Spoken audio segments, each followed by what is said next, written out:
जय श्री कृष्ण। अगले तास में हमने इकाई नंबर 7 ढूंढते रह जाओगे पढ़ी, समझी जानी, 7 पहेलियों को समझा, व्याकरण की ओर आगे बढ़े। व्याकरण में हमने अनेकार्थी शब्द देखे, एक वचन बहुवचन देखा और साथ ही अधूरी पहेलियाँ पूर्ण की। और कुछ पहेली मैंने आपको गृह कार्य में दी, जिसके साथ साथ मैंने कुछ 5 ऐसे अनेकार्थी शब्द भी आपको गृह कार्य में दिए थे, जिनके उत्तर हम जानेंगे। मुझे पूरा विश्वास है कि आपने घर अपने माता पिता से या फिर भाई बहनों से या फिर मित्रों से इन प्रश्नों के उत्तर पाने के लिए ज़रूर मेहनत की होगी, लेकिन फिर भी हम इनके उत्तर जानने के लिए एक बार आगे बढ़ते हैं। पहला शब्द है, मैंने टोटल 5 आपको शब्द दिए थे, हार, मगर, जंग, मत और कर्ण। पहला है हार। हार यानी गले का हार, फिर वो सोने का हार हो, मोती का हार हो या फिर चांदी का हार हो, जिसे हम माला भी कहते हैं। और दूसरा है पराजय, यानी कि राजा की युद्ध में पराजय हुई। तो यह हार शब्द के 2 मीनिंग या 2 अर्थ हमें मिल गए। दूसरा है मगर। मगर का पहला अर्थ है लेकिन। बच्चों, जब हम कोई भी बात करते हैं तो बातचीत करते समय हमारी बात को रोकने के लिए या फिर हमारी बात को उल्टी तरीके से मोड़कर बताने के लिए, अपने आप को सही साबित करने के लिए हम कई बार लेकिन शब्द का उपयोग करते हैं। जैसे कि मैं परीक्षा में अव्वल नंबर पर आना चाहती थी लेकिन मैं बीमार हो गई। मैं यह खाना चाहती थी लेकिन मेरा पेट भर गया। मैं आगे चलना चाहती थी लेकिन मेरे पैरों में दर्द हो गया, वगैरह। नंबर 2, एक जलचर जानवर, यानी कि जो जल में रहता है वह मगर, जिसे आप जानते हो।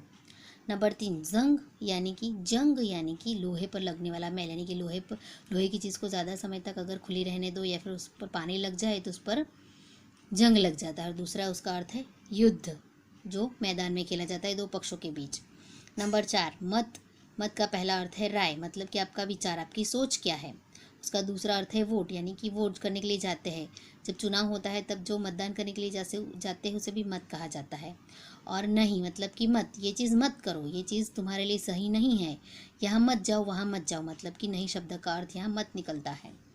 5वां है कर्ण। कर्ण यानी कि कान, हमारे कान के लिए कर्ण शब्द का उपयोग किया जाता है। और साथ ही कर्ण मतलब सूर्य और कुंती का पुत्र, कि जिसे वरदान के रूप में क्या मिला था आपको पता है बच्चों, कवच और कुंडल, बराबर।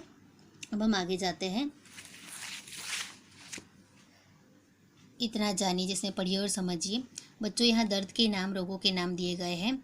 ये रोगों के नाम आपके लिए जानना इसलिए आवश्यक है क्योंकि जब बच्चा आप आगे भविष्य में आगे बढ़ो, तब उस समय आप किसी भी तरीके की स्पर्धात्मक परीक्षाएं दो, उस समय में गुजराती, हिंदी, संस्कृत, इन विषयों का जो भी विषय वस्तु है उन विषयों को ध्यान में रखते हुए आपको जनरल नॉलेज के तौर पर प्रश्न पूछे जाते हैं, उनका ग्रामर भी पूछा जाता है।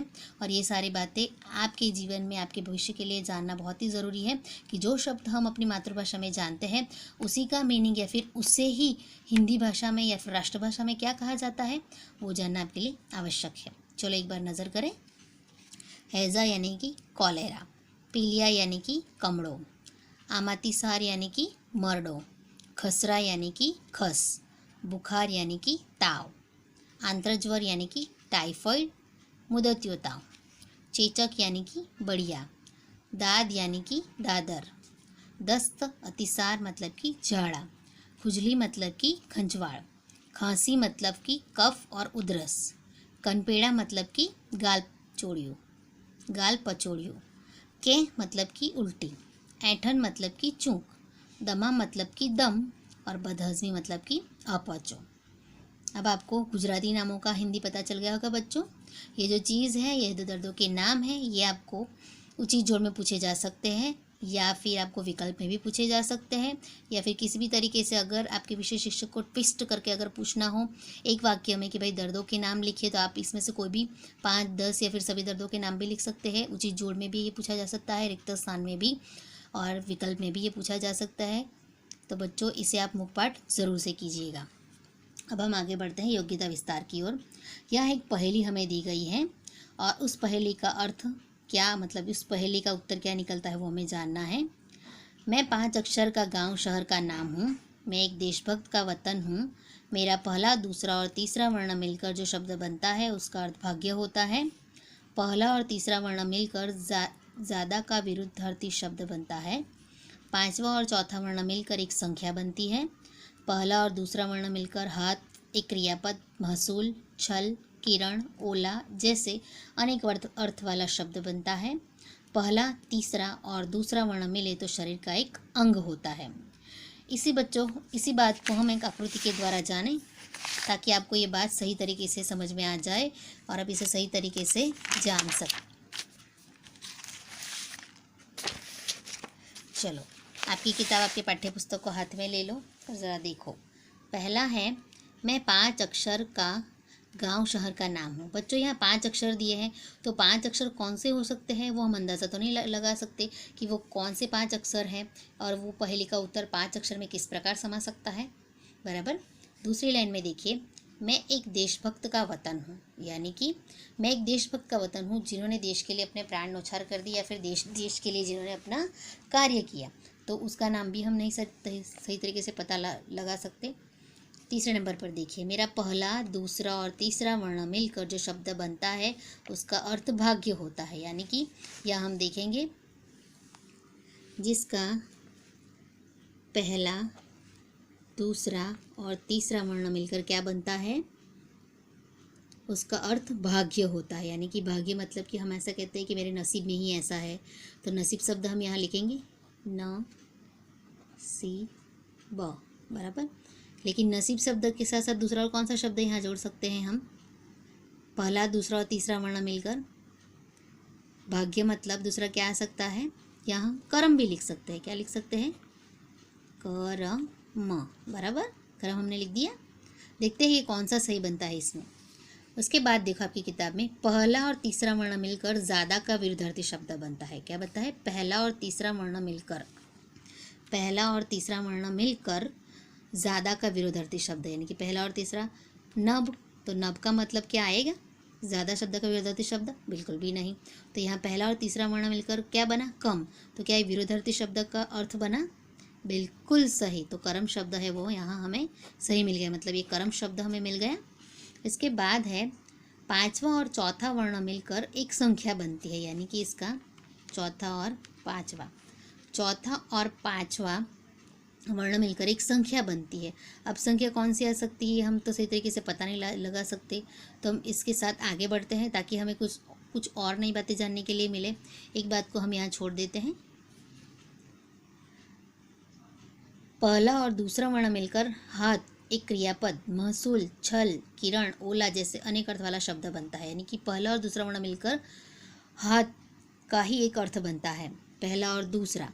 तो पहला और दूसरा यानी कौन सा, पहला और दूसरा यानी कि कर, बराबर। तो यहाँ हमें कर मिल गया है, तो कर, ये बात तो बिल्कुल सही कि यह कर्म जो शब्द हमने ढूंढा वो बिल्कुल सही है, बराबर। इसके लिए हमें दिया गया है कर, यानी कि एक क्रियापद, यानी कि ये काम कर, तो भी क्रियापद आ सकता है, ये काम तुम्हें करना है, ये काम तुमने किया, ये काम तुझे अभी करना है, वगैरह। महसूल मतलब कि कर, यानी कि टैक्स।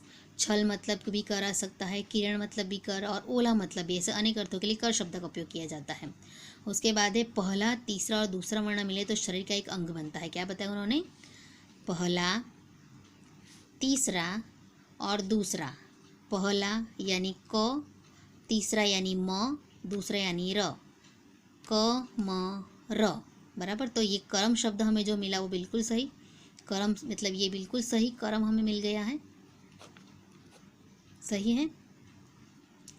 यहाँ हमें कर्म शब्द मिल गया है। अब हम थोड़े अपने दिमाग पर जोर डालते हैं कि कौन सा ऐसा देशभक्त है कि जिसके गांव का नाम या शहर का नाम, जो हमारा देशभक्त है, जिसके गांव का नाम हो सकता है और जिसके ऊपर से ये संख्या भी बन सकती है। सोचिए, जिन्होंने बारडोली सत्याग्रह किया था और जिन्हें लोखंडी पुरुष के नाम से भी जाना जाता है, याद आया, जरा जोर डालिए दिमाग पर, बिल्कुल सही, लोखंडी पुरुष सरदार वल्लभ भाई पटेल। अब हम देखेंगे यहाँ जो एक चीज़ हमारी अधूरी रह गई है, क्या बताया था, पांचवा और चौथा वर्ण मिलकर एक संख्या बनती, पांचवा और चौथा, बराबर। तो बारडोली सत्याग्रह करने वाले लोखंडी पुरुष सरदार पटेल का जन्म करमसद में हुआ था। कहाँ हुआ था, करमसद में हुआ था, बराबर। तो यहाँ पांचवा और चौथा वर्ण, तो यहाँ पांचवा वर्ण कौन सा बनेगा, द, क्योंकि पहले पांचवें वर्णों को महत्व दिया गया, इसलिए यहाँ आएगा द और यहाँ आएगा स। तो क्या बना, करमसद, मतलब 10 हमें मिल गया, एक संख्या भी हमें मिल गई। तो हमारा सही उत्तर क्या बना यहाँ, करमसद। क्या बना यहाँ, करमसद। देखियो बच्चों, यहाँ मैंने सारी बातों को आकृति के द्वारा प्रदर्शित किया है, यानी आकृति के द्वारा इसे यहाँ अंकित किया है, आप सही तरीके से देख सकते हैं।